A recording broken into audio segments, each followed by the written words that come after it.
광야에서 만난 하나님 시리즈 두 번째 민수기 강의 두 번째 말씀 전하겠습니다. 제목이 성령을 모신 사람, 성령을 모신 사람이라는 제목입니다. 여러분이 한두 번 정도 보셨을 것 같은 이 벽화 조각이 있는데 인터넷에 이렇게 돌고 있는데 정보가 잘못됐어요. 그리스의 시라쿠사, 벌써 나와버렸네. 시라쿠사라고 하는 지역에 있다고 알려졌는데 그렇지 않고 이탈리아 토리노라고 하는 지역에 있는 벽화가 하나 있습니다. 이 벽화가 우리 한국에서는 이름이 기회의 동상이라고 하는 제목인데 뭐 그 말이 틀린 건 아니고요. 기회라는 동상입니다. 원래는 헬라어로 카이로스라고 하는 이름입니다. 카이로스가 기회라는 뜻이거든요. 때라고 하는 뜻입니다. 그런데 이 그림을 제가 좀 설명을 드리겠는데 왜 기회라고 하는 것을 이 로마 사람들은 이 동상을 만들어 놨을까? 보면 남자로 표현되어져 있고요. 이 사람의 머리를 보면 앞에 머리가 무성하죠. 머리가 긴데 뒷머리는 어때요? 대머리로 되어져 있습니다. 그리고 등에 날개가 있고, 근데 신기하게도 양발에도 날개가 있는 것으로 만들어 놓고 이걸 카이로스, 기회라고 하는 이름을 적어 놓았습니다. 굉장히 지혜로운 그림인데요. 이유는 이겁니다. 이런 뜻에서 만든 거죠. 기회라는 녀석은 날개 달린 듯이 신속하게 우리에게 찾아오는데 우리에게 다가올 때 앞머리가 무성하기 때문에 다가올 때 잡아야지. 머뭇머뭇거리다가 지나가는데 뒷머리를 잡으면 뒤에는 머리가 없어서 놓쳐버리고 만다. 그런데 지나갈 때 잠시 머뭇머뭇거리면 이 기회는 어깨에도 날개가 있고 발에도 날개가 있어 신속하게 지나가 버린다. 따라서 기회는 올 때 앞머리를 딱 잡는 것이지 머뭇머뭇거리다가 뒷머리 잡다가는 놓쳐버리고 만다라는 그런 상징을 여기에 담은 겁니다. 이 기가 막힌 해석에 무슨 토를 더 이상 달 수 있겠습니까? 우리의 삶을 돌아보아도 여러분들에게 누구에게나 기회는 찾아옵니다. 와, 뭐 어떤 분들은 최병남 목사는 기회가 좋아서 뭐 그때 성전을 옮겼고 그렇지 않습니다. 다 그 기회는 찾아가요. 하나님이 공평하게 기회를 주십니다. 차이가 있다면 기회를 잡느냐 잡지 않느냐 이 차이인 거거든요. 그런데 누구에게나 여러분에게도 기회가 찾아옵니다. 그런데 한번 돌아보면 두고 후회가 되는 그때 그거 잡을 걸, 그때 그걸 잡았어야 되는데 하는 기회가 여러분 놓쳐버린 기회가 여러분에게도 있을 겁니다. 지금 돌아봐도 그때 내가 바보였지. 왜 그 기회를 내가 잡지 못했을까? 뭐 사업이 될 수도 있고 사랑했던 사람일 수도 있고 여러분에게 다시 오지 않는 아주 절대적인 기회였을 수도 있고 지금 생각해 보면은 무조건 잡았어야 되는 건데 왜 잡지 못했는지 머뭇거렸는지 이해하지 못하는 일들. 다시 한 번만 더 기회가 온다면 내가 절대로 망설이지 않고 잡으리라 라고 다짐하는 그런 것. 근데요, 희한하죠? 그런 사람은요, 똑같은 기회가 또 와도 망설입니다. 다시는 망설이지 않을 것 같은데 또 오면 긴가민가해서 또 놓치는 경향이 많습니다. 여러분에게는 좀 그런 아쉬운 기회들이, 지나가 버린 기회들이 없습니까? 뭐 큰 일은 아니지만 제가 좀 두고 후회하는 한 가지가 있어요. 그게 뭐 제 삶을 바꾸는 게 아니라 아주 간단한 거지만 그때 그 기회를 좀 잡을 걸 하는 후회가 되는 게 한 가지가 있는데 얼마 전에 우리 사역자 성경 공부 때도 좀 나누었던 얘기인데 제가 이게 사우스웨스턴에서 공부를 할 때 그 학교에서 신학 세미나가 컨퍼런스가 있었습니다. 그때에 세계적인 석학이 이렇게 초청받아서 이렇게 인도를 하는데 그 캐나다 토론토에 있는 그 밴쿠버에 있는 리전트 칼리지에서 그때 가르치고 있었던 J.I. 패커라고 하는 석학이 계십니다. 제임스 패커. 우리 한국에는 하나님을 아는 지식, 성령을 아는 지식 이런 책으로 유명한 아주 탁월한 석학입니다. 그분이 이제 오셔서 그 세미나를 인도를 하는 그러한 일이 있었습니다. 그분을 육안으로 본다라고 하는 것만 해도 우리 신학생들에게는 굉장히 가슴 뛰는 일이거든요.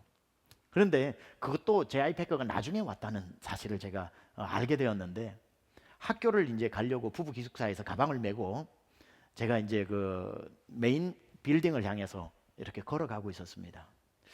아무도 캠퍼스에는 사람이 없었고 저 혼자 이렇게 가방을 메고 이제 등교를 하고 있는데 저 바로 한 2m, 3m 앞에 허리가 어깨가 구부정한 노인 한 분이 가방을 이렇게 들고 또 걸어가고 있는 거예요. 그래서 교수님인가 싶어가지고 이렇게 싹 보니까 제임스 패커인 겁니다. J.I. 패커가 제 2, 3m 앞에서 걸어가고 있는 겁니다. 와, 그때 막 가슴이 막 뛰는 거예요. 와, 내가 이분 뒤에서 걸어가고 있구나. 그때 영어만 좀 됐으면 가가지고 말도 좀 붙여보고 가방을, 지금 후회되는 게 그거라는 거예요. 그분 가방 100m만 들어줬으면 내 평생 자랑하고 다닐 텐데, 내가 제임스 패커의 가방을 내가 들어준 사람이라고 할 텐데, 와, 영어의 괜히 그 주눅 드는 거 있잖아요. 가서 Dr. Packer, can I take your bag? 이렇게 하면 혹시 가방 가지고 도망간다는 뜻일까?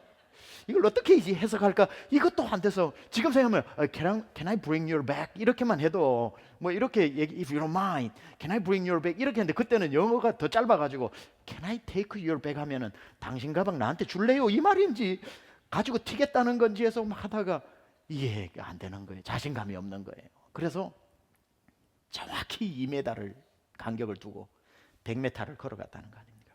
그분 뒤에서. 그리고 100m 지나니까 갈림길이 딱 생기는데 그분은 왼쪽으로, 저는 오른쪽으로. 어이구 이 바보야 하면서 지금도 후회가 되는 거예요. 그때 그 세계적인 석학, 그 존 스타트하고 제임스 패커하고 두 분이 전 세계의 신학계의 양대 산맥이었는데 그분 가방 100m만 들어줬으면 지금도 자랑하고 다닐 텐데 그때 온 기회를 놓쳐버린 거예요. 왜 이렇게 아쉬워하는 줄 아세요? 그때 저희 학교 오시고 얼마 후에 돌아가셨거든요.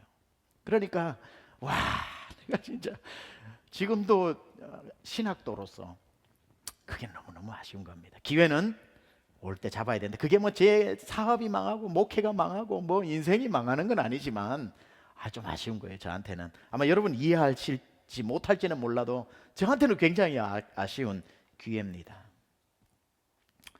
여러분에게도 돌아보면은 뭐 이런저런 기회들이, 놓쳐버린 기회들이 있을 겁니다. 여러분 이제는요, 기회가 올 때 체면 생각하지 말고 이거 잘못하면 뭐 큰일 생길까 아닐까 생각하지 말고 올 때 잡으십시오. 평생 그래야 후회하지 않습니다. 그리고요, 여러분에게 온 기회를 잡는 것도 중요하지만 더 중요한 게 뭐냐면 잡은 기회를 놓치지도 마십시오.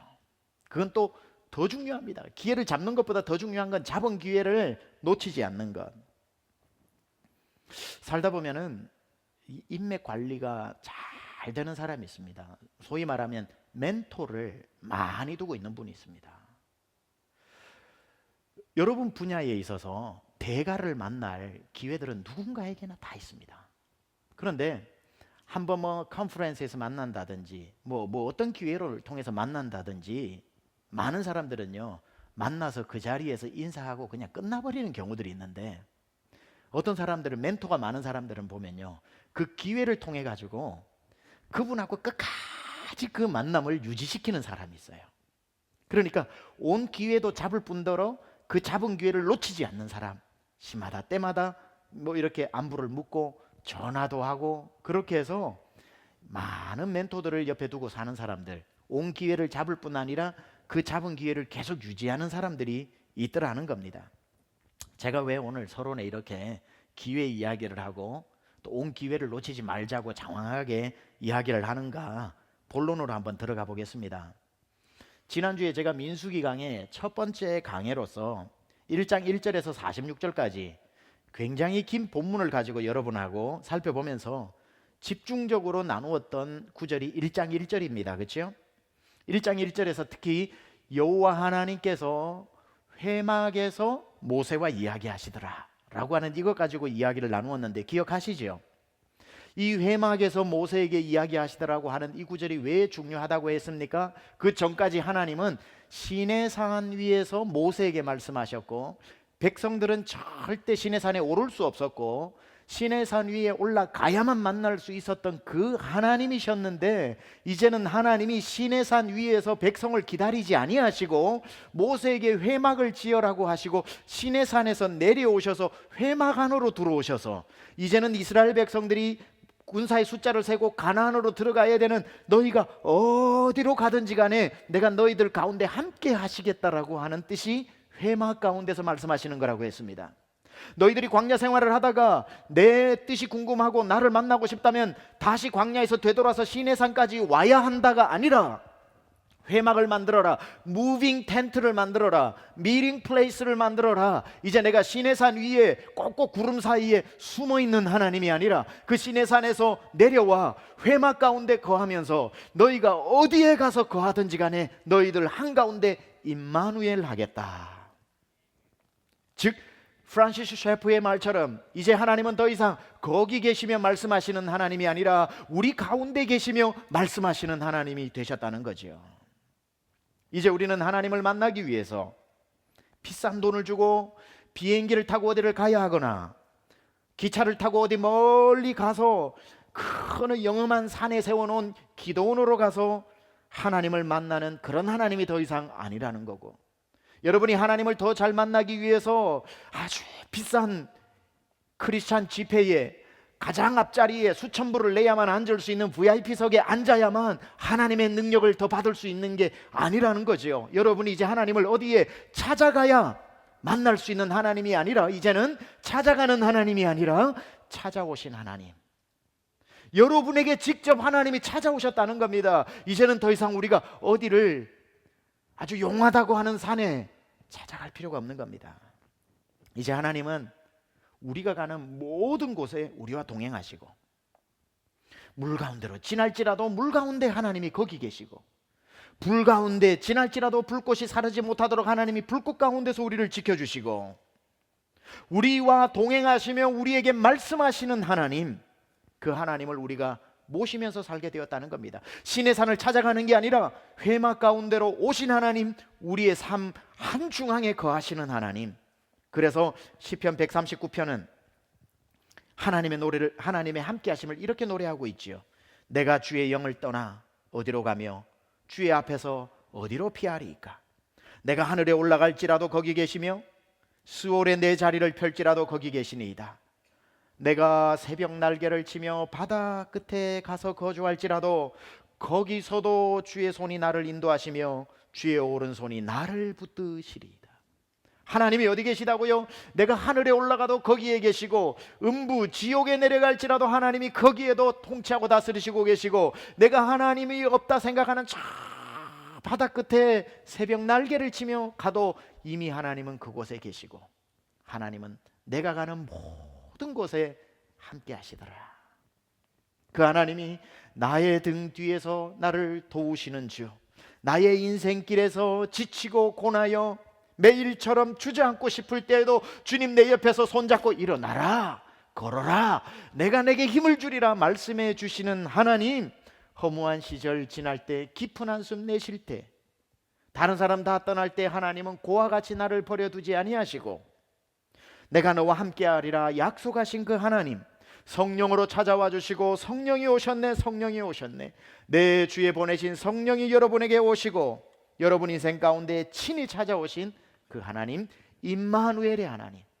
이제는 하나님이 나를 버려두고, 하나님은 시내산 위에 계시고 힘들면 나 찾아와 하지 아니하시고 나를 따라다니시는 하나님, 나를 찾아오시는 하나님, 나와 동행하시는 하나님, 그게 회막신앙이라는 거죠. 그래서 고린도전서 3장 16절 우리가 잘 알죠. 너희 몸이 하나님의 성전인 것과 하나님의 성령인 너희 안에 거하시는 것을 알지 못하느냐. 이제 뭡니까? 너희가 회막이라는 거예요. 너가 무빙 텐트라는 거예요. 다시 말하면 내가 이제부터 신의 산이 아니라, 회막이 아니라 너희 안에 거하겠다. 너가 바로 회막이라고 신약에 와서는 비로소 그 회막을 해석해주고 있는 거지요.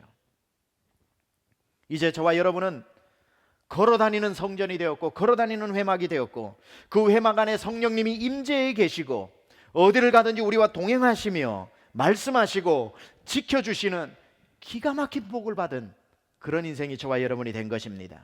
이제는 어디를 찾아가야 만날 수 있는 하나님이 아니라 비록 누추한 내 인생이지만 하나님이 아무렇지도 않게 찾아와 주신 그 은혜, 그래서 하나님을 우리 안에 모시고 사는 겁니다. 그것이 이제 우리는 신의 산 신앙이 아니라 회막 신앙이라고 말하는 것이고요, 신의 산 약속이 아니라 하나님의 회막 약속인 것입니다. 이게 지난주에 1절에서 우리가 46절까지의 말씀이었습니다.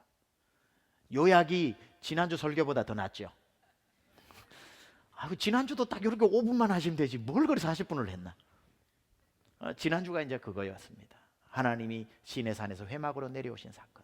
근데 오늘은 47절에서 54절까지는 레위인에 대한 이야기가 나옵니다. 왜 레위인에 대한 이야기가 나올까요? 그것은 회막 안에서 섬기는 사람들을 선별하는 이야기가 나오는 겁니다. 이제 시내산에서 회막을 지어서 하나님이 시내산에서 회막으로 내려와서 백성이 가는 데마다 함께 하시다고 했는데, 그 회막 안에 하나님이 임재하셔야 되니까 하나님이 임재하실 수 있도록 회막을 회막답게 만들 수 있는 레위인들을 준비시키는 거죠. 그래서 레위인들을 잘 구별해서 훈련을 잘 시켜서 회막을 아름다운 회막으로 만들어서 하나님이 한번 오시면 절대 떠나시고 싶은 마음이 들지 않도록, 하나님이 내가 이곳에 영원토록 거하겠다라는 마음이 저절로 드시도록 레위인들이 하나님 모시기에 자기의 경건과 자기의 사명과 그 성전을 성전답게 만드는 책임을 가져야 하기 때문에 바로 오늘 이 47절에서 54절까지 다른 얘기도 아니고 레위 지파 이야기부터 등장하는 겁니다. 어떻게 하나님이 거하실 만한 회막과 성막을 레위인들이 만들어낼 수 있는가, 여기에 대한 지침을 내려주는 거지요. 이게 왜 중요한지 아십니까? 하나님은 아무렇게나 텐트를 쳐놓고 이거 회막입니다 하나님 해놓으면 하나님이 자동 강림하시는 게 아니라는 거죠. 하나님이 뭐 텐트 하나만 쳐놓으면 무조건 오시고 싫든 좋든 그것을 떠나지 않는 그런 분이 아니시라는 겁니다. 하나님이 주도적으로 회막에 임하시는 것은 당신의 약속으로 오셨지만 어떻게 오신 하나님인데 떠나가게 하실 수 있겠냐는 거예요. 그래서 레위인들을 통해서 강림하신 하나님이 복의 근원 강림하사 찬송하게 하소서, 오신 그 성령 하나님께서 떠나시지 않도록 레위인들이 하나님 모시기에 생명 다하라. 이게 오늘 본문이라는 거죠. 이게 바로 처음에 말했던 기회라는 것입니다. 하나님이 오실 때에 하나님을 모셔드려야지 오신 하나님을 놓쳐버리고서는 안 된다는 거죠. 하나님이 회막에 임하시면 하나님이 그 회막을 당신의 처소로 삼으시고 그곳에서 드리는 신령과 진정의 예배를 하나님이 받으시면서 나는 이 회막에서 영영이 떠나고 싶지 않구나라는 하나님의 고백이 저절로 나올 수 있도록 우리가 신령과 진정으로 하나님 앞에 예배드리는 레위인들이 되자라는 말입니다. 사울 임금에게 하나님은 아무것도 아닌 베냐민 지파 한 청년 사울에게 하나님이 임하셨습니다. 성령 임하시고 나니까 아무것도 아니었던 사울이 이스라엘의 임금이 되는 겁니다. 여러분, 성령이 임하실 때에 아무것도 아닌 우리 인생이 ordinary person이 extraordinary한 사람으로 되는 거 아닙니까? 평범한 사람이 비범한 사람 되는 것, 그게 우리의 노력이 아니라 성령이 들어오셔서 우리에게 역사하시니까 그런 일이 일어나는 거지요. 그래서 사울이라고 하는 사람에게 성령이 임했습니다. 그러니 임금이 되었습니다. 어디 임금만 되었습니까? 나가는 곳마다 전쟁에서 승리케 해 주셨습니다. 그를 이스라엘의 가장 으뜸으로 하나님이 세워주셨습니다. 그러면 사울은 알아야죠. 자기가 하는 게 아니라는 거, 자기의 능력이 아니라는 거, 자기가 잘나서 이런 일이 일어나는 거 아니라는 것 알고 겸손해야 되는 거지요. 그런데 아무것도 아닌 자기 인생에 성령이 와서 왕이 되게 하시고 전쟁에서 이기게 하시고 으뜸이 되게 해주고 나니까 갑자기 자기가 하나님이라고 착각을 하면서 갑자기 하나님의 말씀에 불순종하기 시작합니다. 하나님, leave me alone. 놔두십시오. 나도 할 수 있습니다. 하나님 말씀대로 순종하지 않습니다. 왕이다 보니까 더 높은 사람이 없으니까 하나님보다 더 높아지려고 합니다. 성령이 임하셨는데 사울의 마음이 바뀌고 나니까 성령님이 불편한 거예요. 사울과 함께 동거할 수가 없으신 거예요. 사울이라고 하는 회막에 강림하셨는데 처음에는 사울이 겸손해가지고 성령님이 거하실 만했는데 이게 점점 교만해지고 나니까 말씀도 안 듣고 순종도 안 하고 자기가 하나님 되니까 성령님이 불편한 거예요. 그러니 성령께서 하나님의 신이 사울을 떠나버렸다, 이렇게 나옵니다. 사울을 떠나버렸다. 사무엘상 16장 14절, 여호와의 영이 사울에게서 떠나고 여호와께서 부리는 악령이 그를 번뇌하게 한지라. 보세요, 여호와의 영이 사울에게서 떠나고 여호와의 부리시는 악령이 그를 번뇌하게 한지라. 사무엘상 28장 6절, 사울이 여호와께 묻자오되, 하나님의 신이 떠나버리고 나니까 보세요, 사울이 여호와께 묻자오되 여호와께서 꿈으로도 우림으로도 선지자로도 그에게 더 이상 대답하지 아니하시더라.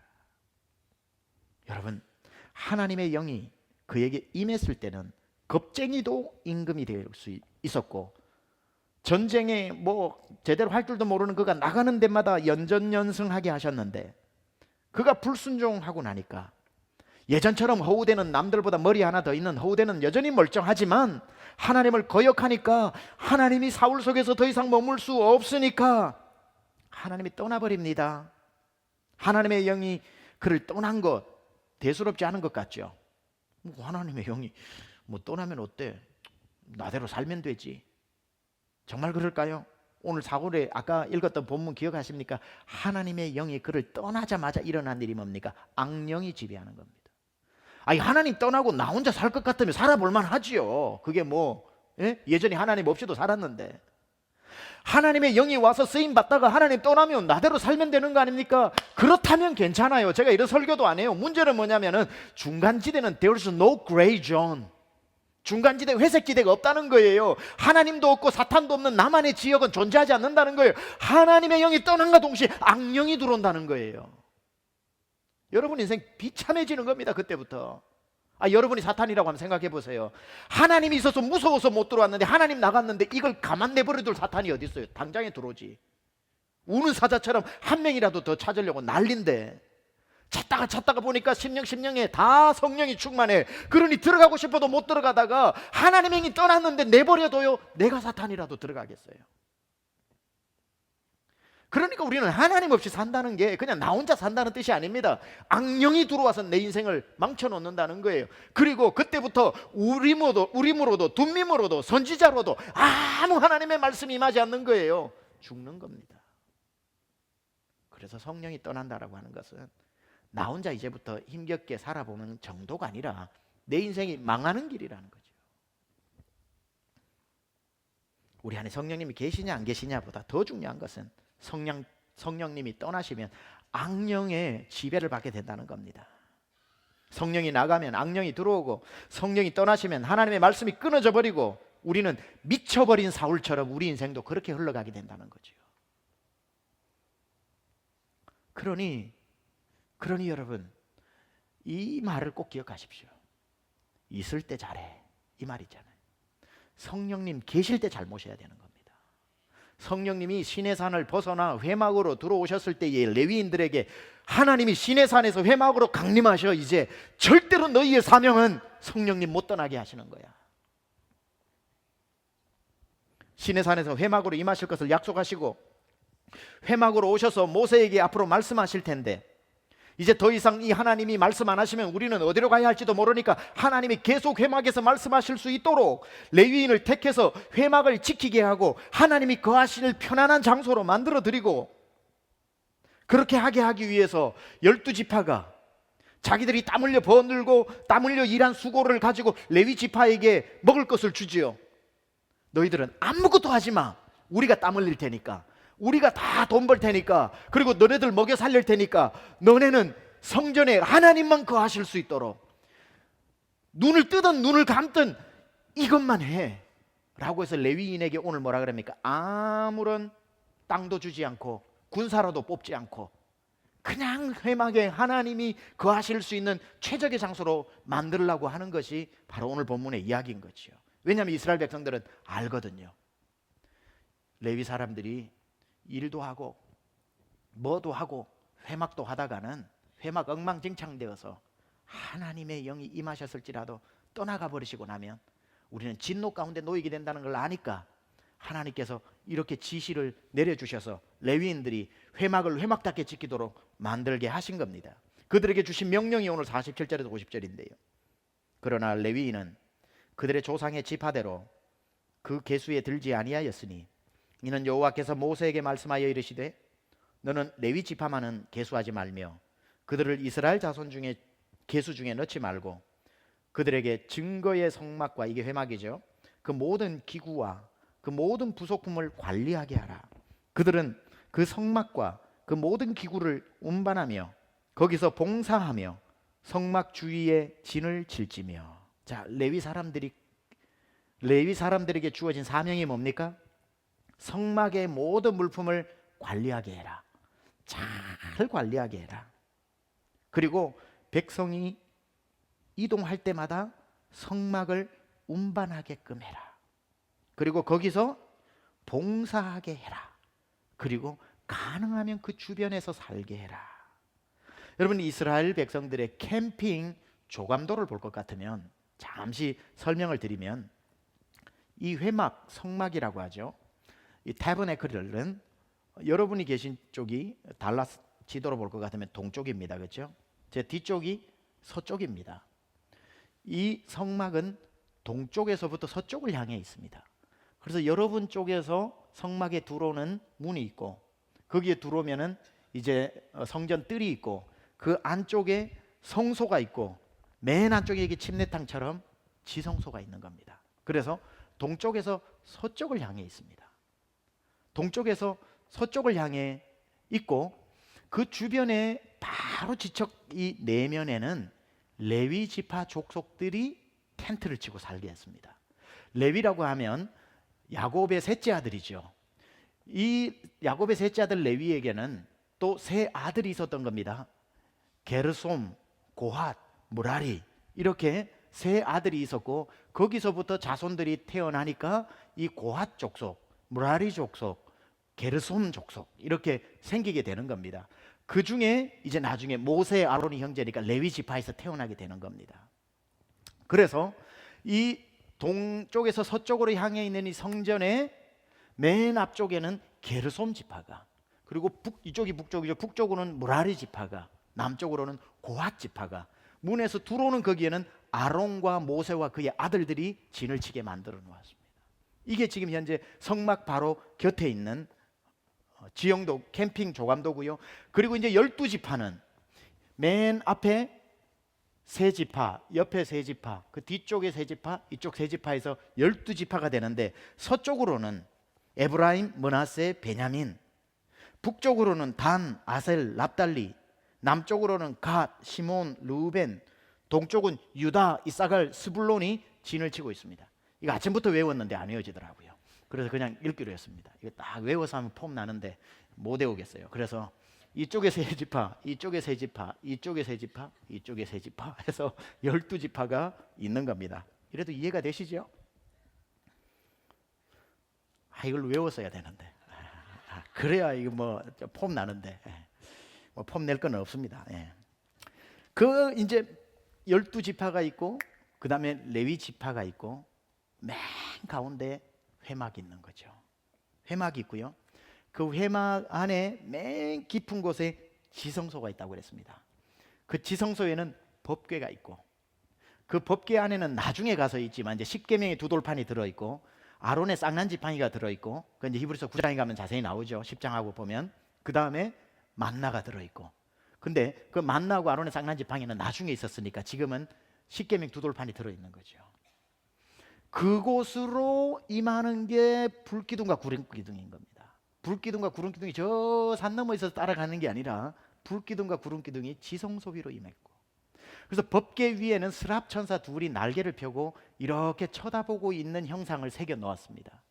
그러면 두 스랍 천사가 쳐다보고 있는 그 사이에 하나님의 임재의 파란 색깔 불꽃이 임하게 됩니다. 그거를 임재의 불꽃이라 해서 쉐키나라고 부르는 거죠. 쉐키나. 쉐키나라고 하는 것은 다른 말로 하면 오아시스 이런 뜻도 있습니다. 기쁨의 안식처 이런 뜻도 있습니다. 광야를 헤매다가 오아시스를 딱 보면은 지나가는 사람 아무도 없죠. 거기에 머물지요. 거기서 물을 먹죠. 죽을 사람이 살아나죠. 그런 것처럼 이 쉐키나라는 것은 하나님의 머무시는 장소라는 뜻입니다. 근데 이 쉐키나의 불꽃이 파랗게 타고 있으면 하나님의 성령이 회막을 떠나지 않았다는 뜻이고, 들어가서 봤는데 이 불꽃이 없어졌으면 하나님의 성령이 떠나버리셨다는 뜻입니다. 이 지성소에는 1년에 한 번 대제사장이 대속죄일에 들어가게 되어서 딱 들어갔는데 하나님의 임재 불꽃이 파랗게 벗개 사이 스랍 천사 사이에 임해 있으면 성령이 지금 이스라엘을 다스리고 있어서 이스라엘 백성이 평안합니다. 그런데 딱 들어갔는데 불꽃이 사라져버리면 하나님의 영이 떠났기 때문에 대제사장이 그 자리에서 즉사합니다. 즉사할 때는 아무도 들어갈 수 없기 때문에 들어갈 때 몸에 묶고 들어갔던 밧줄로 밖에서 땡겨내는 거죠. 그래서 이스라엘의 최고의 사명이 뭐냐? 레위 지파의 최고에서 레위 지파에서 제사장을 뽑았고 제사장 중에 대제사장을 뽑았으니까 레위 지파의 사명이 뭐냐면은 이 불꽃이 사라지지 않도록 해서, 불꽃이 없으면 이스라엘에게 진노가 임하기 때문에 회막에서 쉐키나의 불꽃이 사라지지 않게 하는 것이 그들의 사명이었다는 겁니다. 그걸 위해 성전 물품을 관리하고 성전을 운반하고 성전에서 봉사하고 예배를 드리고 모든 것을 다해서 신령과 진정으로 하나님을 모심으로 말미암아 하나님이 회막에 거하시기를 즐거워하시게 하는 것, 이게 레위인들의 사명이었다는 거죠. 더 나아가 53절에 레위인들의 사명이 몇 가지 더 나오는데, 레위인은 증거의 성막 사방에 진을 쳐서 이스라엘 자손의 회중에게 진노가 임하지 않게 할 것이라. 레위인은 증거의 성막에 대한 책임을 지킬지니라 하셨습니다. 따라서 레위인이 잘못해서 회막 관리가 안 되어 하나님의 회막을 떠나면 레위인이 죽는 게 아니라 당연한 거고, 진노가 이스라엘 백성 전체에게 내리기 때문에 이스라엘 백성들은 레위인들이 최대한 잘 섬길 수 있도록 보장해 줘야 되는 거고, 그 책임을 따라 레위인들은 진노가 백성에게 내리지 않도록 그들의 배려에 몇 배로 하나님의 은혜로 갚아줄 수 있는 예배자로 서야 된다는 거죠. 자, 하나님께서 지금 레위인들에게 왜 이렇게 신경을 쓰고 계시는 걸까요? 오늘 성경에서 모세는 또 왜 이렇게 레위인들의 책임을 강조하고 있는 것일까요? 시내산에서 회막으로 임하신 여호와의 영이 만약에 회막에 왔는데 회막이 타락하고 회막 안에 있는 레위인이 타락하게 되면 이스라엘 전체가 불경건한 죄에 빠져서 하나님의 진노가 임하기 때문에 하나님의 영이 절대로 떠나지 않도록 레위인들을 경건하게 살도록 명령하고 또 명령하고 계시는 겁니다. 자, 시내산에서 회막으로 임재하신, 그래서 이스라엘 한가운데로 찾아오신 이것을 하나님의 주신 기회 카이로스라고 한다면, 인간의 책임은 뭐냐면 그렇게 오신 하나님을 붙잡고 그분을 놓치지 않는 거라는 거죠. 회막 안에 머물러 계셔서 이제부터 세세토록 이스라엘을 다스리시는 만군의 하나님으로 모셔야 한다는 겁니다. 여러분, 성령님이 임재하시는 건 십자가 세워진 교회는 다 경험합니다. 문제는 뭔 줄 아세요? 오셨다 가신 성령이 떠나버린 교회들이 의외로 많다는 사실이에요. 그래서 겨우 한다는 얘기가 과거에 뜨거웠던 성령이 계셨을 때 걸 추억하는 교회들이 얼마나 많은 줄 아십니까? 누구나 다 성령님의 십자가에 주님의 몸된 교회인데 성령님이 임하시지 않겠습니까? 자세한 성령론에 대해서는 내일 저녁 예비 목자학교 때 또 다루겠지만, 성령의 임재가 다 누구에게나 어느 교회나 다 있습니다. 근데 문제는 뭐냐면은 있었던 교회와 계속 있는 교회의 차이가 있는 거지. 성령님이 머물러 계시는 교회가 있는가 하면, 한때 성령님이 계셨던 교회가 있어서 한때 계셨던 교회는 지금 안 계시니까 한때를 계속 얘기하는 거예요. 아, 목사님 그때는 우리 교회가요 기도하면요 기도 소리가 천장을 뚫어버렸고요, 초등학생들도 다 방언을 했고요, 예수 안 믿는 사람 오면 다 자기 입으로 예수 믿겠다고 했고요, 대단했습니다. 설교할 때만 해도 성도들이 아멘 하면 천장 뚫어지는 줄 알았습니다. 그때 얘기를 하면 뭐하냐고요. 그 성령님이 도대체 지금은 어디 계시냐고요, 그 교회 안에. 그때 임하셨던 성령도 귀하지만 우리가 싸워야 할 것은 그 역사하시는 성령님이 계속해서 지금도 우리 안에 머물러 계시냐는 거죠. 여러분 신앙생활 한때 뜨거웠던 거 뭐가 중요합니까? 한때를 추억하는 게 아니라 그때 불같이 임했던 그 성령님이 여러분 안에 계속 불꽃으로, 쉐키나의 불꽃으로 여러분 마음의 성막에 타고 계시느냐는 거죠. 임재의 불꽃이 타고 있느냐. 우리 안에 성령님이 들어오시고 난 뒤에 보면은 성령님이 여기 안에 들어오셔가지고, 여러분 성경에 보면요, 내일 저녁은 자세히 더 다루겠지만 괜히 이렇게 얘기하니까 내일 저녁 오시고 싶죠. 다음에 등록하시라고 지금 이렇게 다 챌린지 하는 겁니다. 우리 예비 목자 46명은 내일 들게 될 겁니다. 근데 성령님이 들어오시는 게 중요한 게 아니라, 중요하죠. 근데 그 들어오시고 난 뒤에 성경에 보면은 아주 가슴 아픈 표현들이 나옵니다. 성령을 근심시키는 자, 성령을 거역하는 자, 성령을 거스리는 자, 성령을 소멸하는 자, 이 네 가지 표현이 나옵니다. 그건요, 뭘 전제로 하냐면 성령님이 계시다라고 하는 것을 전제로 해야 그 표현이 맞는 표현입니다. 안 계신데 무슨 거역합니까? 안 계신데 무슨 소멸합니까? 안 계신데 무슨 근심을 시킵니까? 안 계신데 무슨 거스립니까? 성령님을 모셔놓고도 우리가 우리 안에 오신 성령님이 머무시지 못하도록 근심을 시켜드리고, 무슨 말씀을 하면 거역하고, 성령님이 내 마음에 소원을 주시면 소멸시켜버리고, 그래서 성령님이 견디다 못해 사울에게 떠나버리시는 것처럼.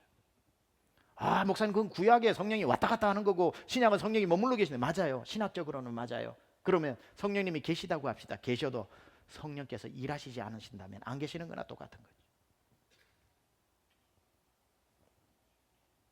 한번 여러분 생각해 보세요. 우리가 아무리 허우대가 멀쩡하면 뭐합니까? 내 속에 성령님이 거하실 수 없도록 쓰레기장이면 성령님이 우리 허우대 보고 참아주실 것 같아요? 여러분 한번 예를 들어보세요. 여러분이 여행을 가게 되었습니다. 여행을 가게 되었는데 운 좋게 세상에 내 수준에 맞지도 않은데 어떻게 해가지고 7성급 호텔에 머물게 됐네. 여러분 7성급 호텔에, 발음도 잘 안 되는데 7성급 호텔에 머물러 보셨습니까? 저는 아직 못 머물러 봤습니다. 저 두바이나 가야 있다고 그러는데 7성급 호텔. 딱 하니까 기대감이 얼마나 들겠어. 야, 배고파도 참아. 내일 이제 7성급 호텔이야. 아빠 배고픈데 참아. 내일 호텔 가서 먹어야 돼. 그리고는 이제 호텔을 딱 문을 열고 들어가니까 막 라비가 으리으리한 거죠. 키를 딱 주는데 몇 호실로 가세요 하고 몇 호실로 가는데 딱 하니까 최고 펜트하우스로 올라가요. 도시 전체가 막 유리로 내려다 보이는 거예요. 와, 살다 보니 이런 데서 사는구나. 이런 데서도 하룻밤 자보는구나. 기분이 막 찢어집니다. 그래서 문을 열고 딱 들어갔는데 이걸 보니까 그 전날 잤던 사람이 해놓은 거 그대로 있네. 아무것도 안 채워놨네. 보니까 침대포가 다 벗겨져 있고, 이거 뭐야 하고 가까이 가보니까 아침 브렉퍼스트를 룸 서비스로 시켜가지고 했는지 그 팬케이크 시럽이 다 거기에 끈적끈적해가지고 붙어가지고 있고, 스크램블 에그가 막 여기저기 떨어져 있고, 밑에 카페트는 막 오만 개다 막 커피가 쏟아져 있고, 화장실을 가보니까 넘버 원을 하고 물을 안 내려놓고, 냄새가 막 견딜 수가 없고, 이 욕조를 보니까 머리카락이 막 어마어마하고 막.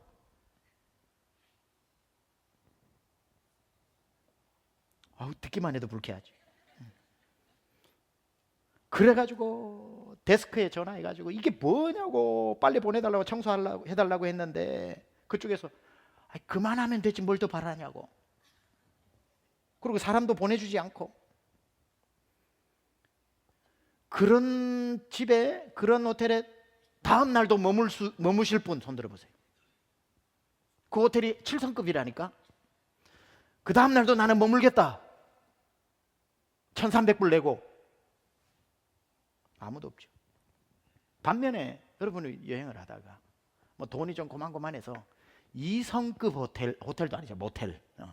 2성급이라는 말이 있는지 모르겠습니다. 별 2개짜리 모텔에 들어갔는데 뭐 그렇게 화려하지는 않은데 문을 열고 들어가 보니까 방이 깨끗하게 정리가 돼 있고 아주 침대도 그냥 방금 그 이불을 간 것처럼 뽀송뽀송하고 백큐머를 얼마나 잘 해놨는지 맨발로 다녀도 아무 문제 없고 혹시나 해서 화장실을 들어가 보니까 향긋한 향수 냄새가 나고 혹시나 해서 텔레비전 위를 먼지 체크한다고 싹 닦아 보니까 아무것도 안 나오고 책상 위에는 complimentary coffee하고 물 2개가 딱 놓여져 있고 친절하게도 내일 아침 핫 컨티넨탈 브렉퍼스트가 공짜로 나온다고 그러고 그리고 데스크에서 키를 주면서 7 o'clock tonight 간식이 있으니까 잊어버리지 말고 내려와가지고 라비에서 간식 픽업해 가라 그러고 요즘 호텔들이 그렇게 많이 하더라고요. 데스크에 뭐 전화할 일이 뭐가 있습니까? 안 해도 되지. 근데 오히려 데스크에서 전화를 해가지고 혹시 불편한 것 없냐고 불편한 것 있으시면 밤이건 낮이건 괜찮으니까 전화 주시면 바로 고쳐주겠다고. 그러면요 기분이 얼마나 좋습니까? 7성급이 아니라 별로 좋지 않은 호텔이라도 모텔이라도 그렇게 하면 기분이 더 좋아서요 가족들한테 야 우리 내일 하루 더 이 지역 구경하다가 하룻밤 더 자고 갈까? One more night? Yes, okay. 계획 없어도 하루 더 머물고 가는 그런 일들이 왕왕 일어나기도 합니다. 그렇게 해서 돌아왔는데 그 사람의 기억에 그 전전날 잤던 7성급 호텔이 기억에 남겠습니까? 방금 자고 온 투스타 모텔이 기억이 남겠습니까? 하나님의 마음이 꼭 이런 것 아닌가 생각합니다. 우리는 자꾸 우리를 7성급 호텔식으로 만들려고 하거든요. 그래서 옷도 7성급에 어울리는 옷을 입고 키도 무슨 주사 나가지고 키를 해가지고 내 소원이 남의 정수리 보고 다니는 거라고 그러고 여러분의 몸이 최고의 회막으로 만들어 놔도 IQ는 150이 넘어서 멘사 회원이고 들었다면 7성급 명품만 들고 가방도 커스텀 메이드로 세계에서 하나밖에 없는 유닉 브랜드를 가지고 몸은 몇 년째 만들어서 군살 하나 없고 호텔로 치자면 영락없는 7성급 호텔이라.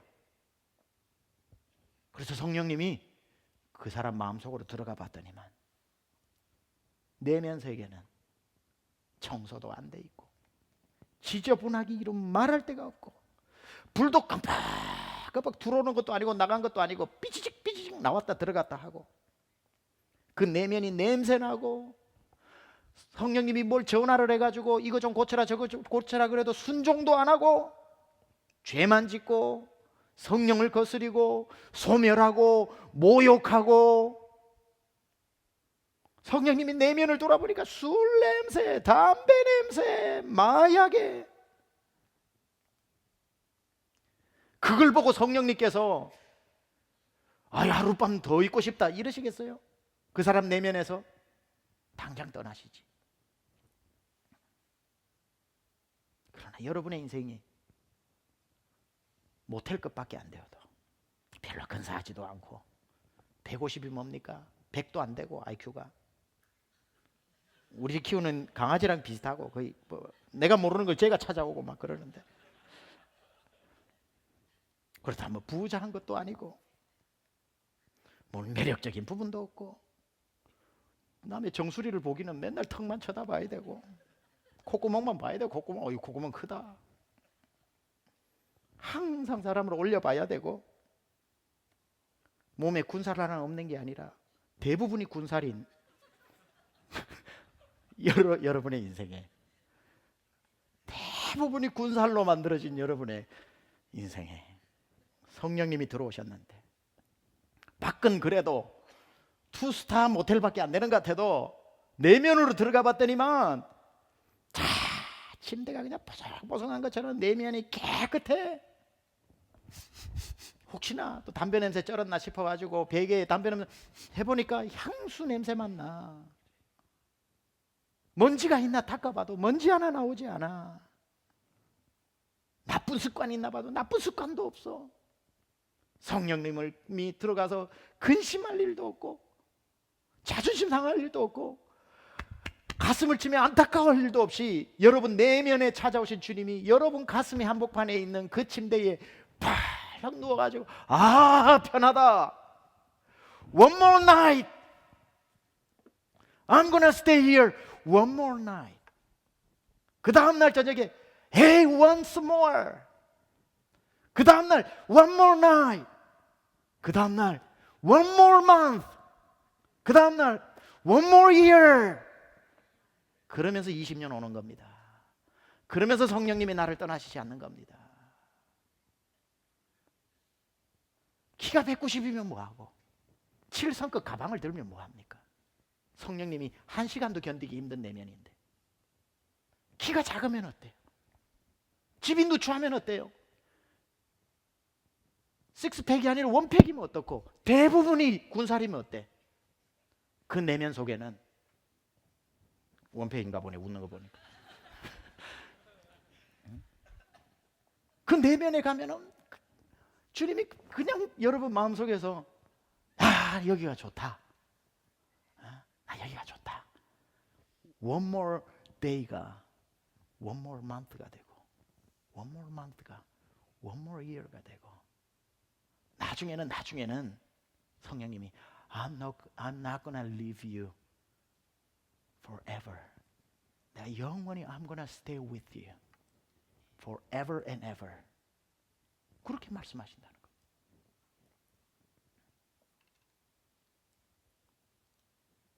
시내산에서 회막으로 내려오신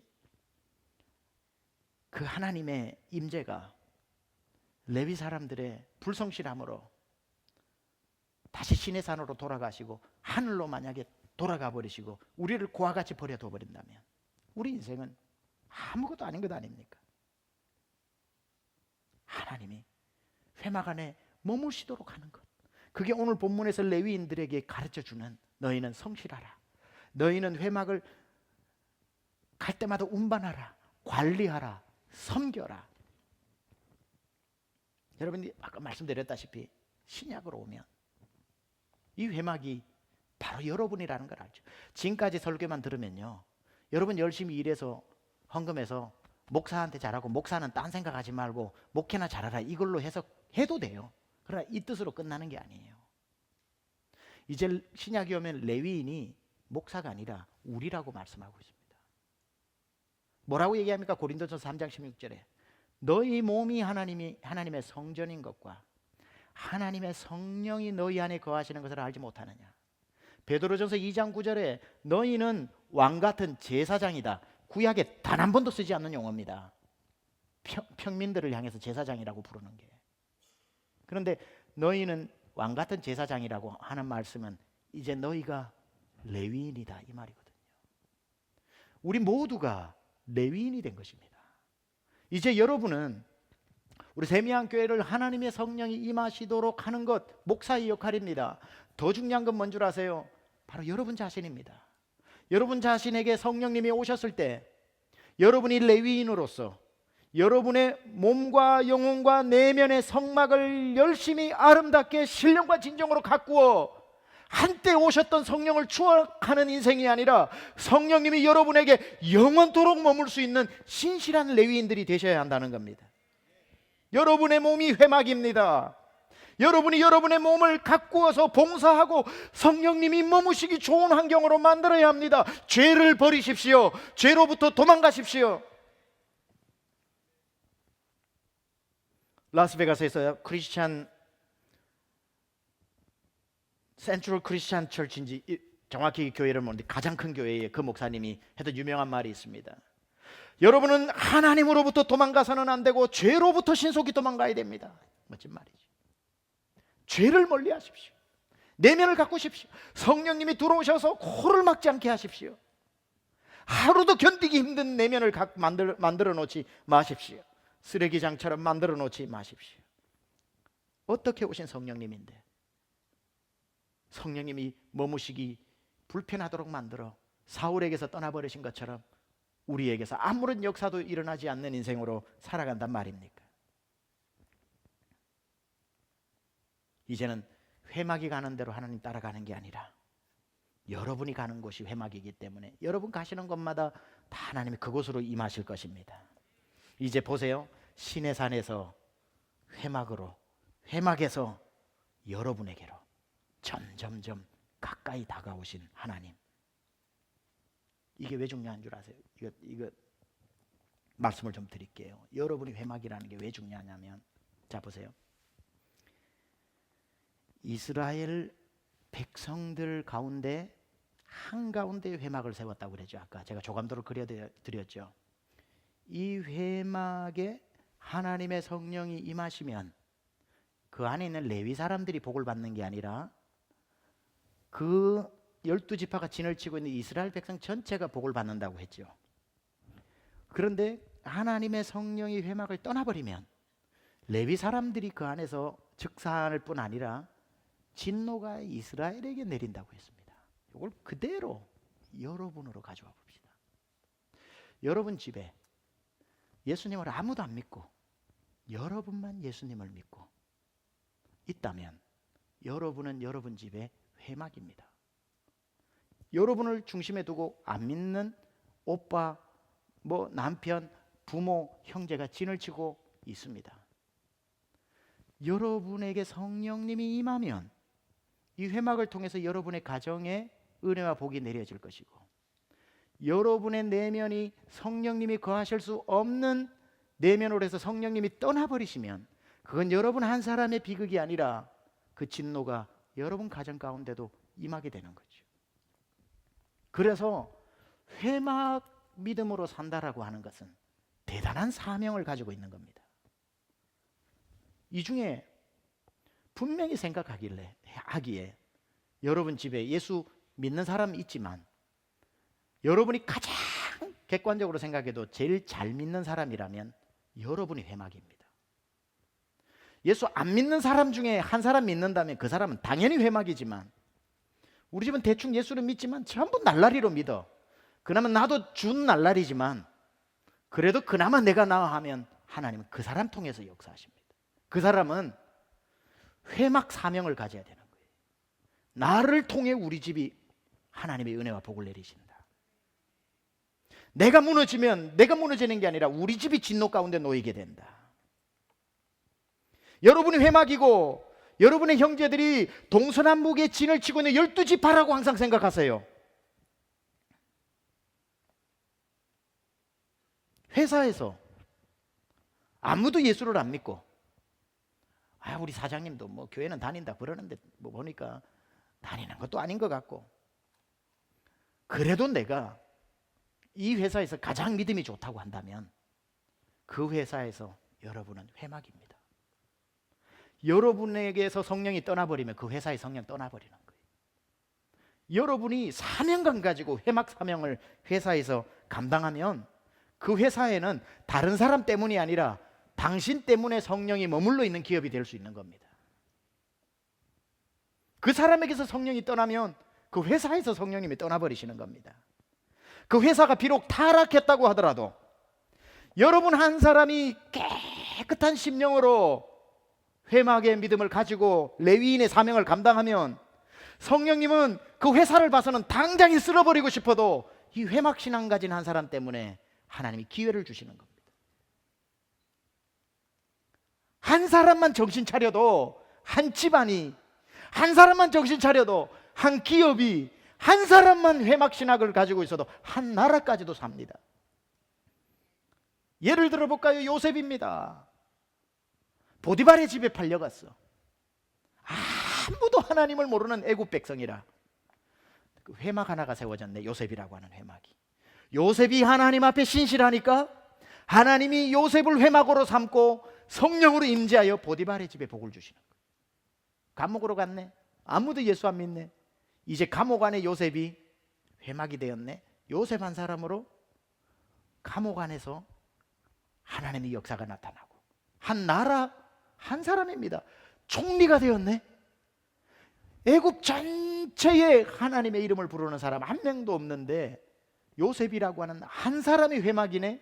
그 사람 속에 성령이 계시네. 그러니까 하나님이 그 요셉이라고 하는 회막 사명의 사람 한 사람이 신실하게 감당하니까 7년 기근에서 애굽 사람들이 구제를 받네. 한 사람의 회막이 한 가정만 살리는 게 아니라 한 나라도 살리는 겁니다. 빌립보에 내옥 속에 지하 10m에 깜깜한데 죄수들만 우글우글거리는 그곳에 무슨 소망이 있습니까? 아무 소망 없는 그곳에 갑자기 두 사람 바울과 실라가 던져져 버렸네. 무슨 일이 일어난 거죠? 죄수 2명이 들어온 게 아니라 오늘 말씀에 의하면은 회막 2개가 들어간 겁니다.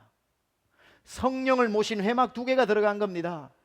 그곳에서 아무 소망 없던 빌립보 지하 10m 내옥에서 회막 2개가 세워지기 시작하는데 그 바울과 실라가 그곳에서 하나님께 찬송을 했더니 회막에서 예배를 드린 거죠. 했더니 성령께서 임하여 바울과 신라의 감옥문만 열린 게 아니라 집에 가서 찾아보세요. 모든 사도행전 16장에 모든 감옥문이 다 열렸더라.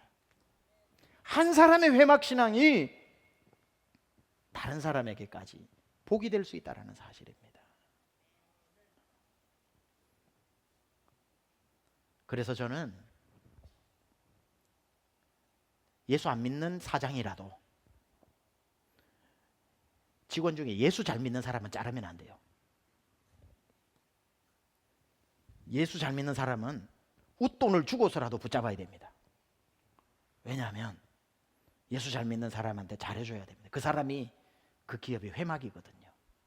지금은 사장이 예수를 안 믿으니까 퍽퍽 자르고 그러는데 나중에 천국 가서 이 신비를 알고 난 뒤에 땅을 치고 후회할 겁니다. 저 사람은 자르는 게 아니었는데 내가 축복의 통로를 잘라버리고 그 고생을 했구나. 한 사람만 있으면 되는, 한 사람만. 예레미야 5장 1절 잘 아는 구절. 너희는 예루살렘 거리로 빨리 다니며 그 넓은 거리에서 찾아보고 알라. 너희가 만일 정의를 행하며 진리를 구하는 자를 한 사람이라도 찾으면 내가 이 성을 용서하리라. 회막신앙 한 명만 찾아라는 거예요. 회막신앙 한 명만 있으면 내가 한 나라도, 한 도시도, 한 회사도, 그 집안도 내가 지키고 용서하리라. 사랑하는 여러분, 이제 여러분들은 싫으나 좋으나 예수 믿는 사람이 되었으면 영적 레위인이 되었습니다. 싫으나 좋으나 하나님은 우리를 선언적으로 회막이라고 선포하셨습니다. 이제 여러분 마음속에 여러분이 원튼 원치 않던 성령님이 강림하셨습니다. 복의 근원 강림하사 여러분 심령에 쉐키나의 불꽃으로 임하셨습니다. 이제 여러분 한 사람이 어디를 가든지 여러분 한 사람 때문에 주변의 사람이 복을 받기도 하고 진노 가운데 놓이게도 될 수 있습니다. 살리시기도 하고 죽이시기도 하는 것이 여러분에게 달려 있습니다. 오늘 우리 함께 기도를 할 때 여러분 이 회복시키십시오. 우리 찬양팀 올라오고요. 제가 레위인입니다. 하나님, 제가 우리 집안에, 우리 기업의 제사장입니다. 하나님, 제 몸이 회막이군요. 오늘 질문 드립니다. 여러분 마음에 쉐키나의 불꽃이 지성소로 임했던 것처럼 이제 우리 몸이 회막이 되었는데 여러분 마음에 성령의 불이 타오르고 있습니까? 성령님이 오신 거에 중요한 게 아니라, 그게 중요하지만 기회는 올 때 잡아야 하지만 잡은 기회를 놓치지 않는 게 더 중요합니다. 성령님이 한때 여러분을 들었다 놨다, 잠을 안 자도 피곤치 않고 하루에 20시간씩 깨어있고 일을 해도 피곤치 않던 그때가 중요한 게 아니라 What about now? 그 성령님의 불꽃이 사라지지 않고 여러분 속에서 타고 있어야 바로 하나님이 여러분과 여러분 주변을 변화시키고 사용하신다는 겁니다. 오늘 저녁 우리 기도하러 와서 무슨 기도할 겁니까? 회복의 신앙. 하나님, 제 안에 성령이 다시 타오르게, 성령의 불이 타오르게 하여 주옵소서. 성령의 불이 타오르게 하여 주시옵소서.